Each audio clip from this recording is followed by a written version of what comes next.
ભારત સરકારના આંકડા વિભાગે હમણાં ખેતીની છેલ્લા 10 વર્ષની આગલા 10 વર્ષ સાથે સરખામણીના આંકડા બહાર પાડ્યા છે.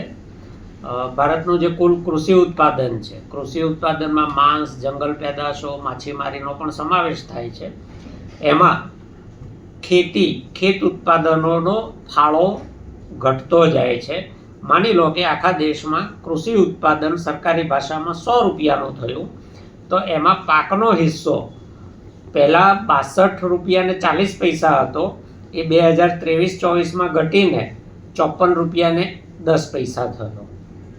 એમાં પશુપાલન એટલે એમના માંસની નિકાસ પણ એમાં આવી ગઈ, તો એનો હિસ્સો પહેલાં 25 રૂપિયા ને 60 પૈસા હતો, એ 2023-24માં વધી અને 31 રૂપિયા ને 20 પૈસા થઈ ગયો.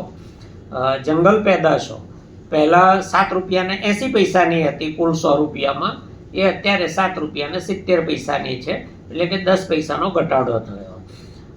માછીમારીમાં અને એક્વાકલ્ચરમાં જે પહેલાં 4 રૂપિયા ને 20 પૈસા ફાળો હતો, એ વધીને 7 રૂપિયા થયો, એટલે કે 2 રૂપિયા ને 80 પૈસાનો વધારો થયો.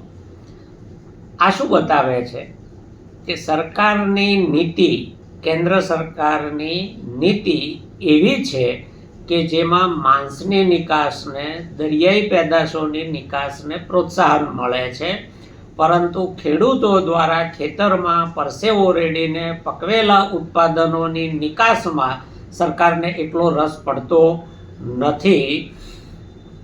આ પોતે જ બતાવે છે કે સરકાર આ બાબતમાં કેટલી નિર્ભર છે, એને ખેડૂતોના ઉદ્ધારમાં રસ નથી. ભારતમાંથી થતી માંસની નિકાસમાં આ આંકડાઓ પ્રમાણે 98% માંસ ભેંસનું છે, બફેલો મીટ. તો 2% કોનું છે?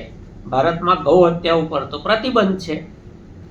બીજું, જે કુલ માંસની નિકાસ થાય છે એમાં 60% ફાળો માત્ર એકલા ઉત્તર પ્રદેશનો છે, બાકીના આખા દેશનો ફાળો 40% જ છે.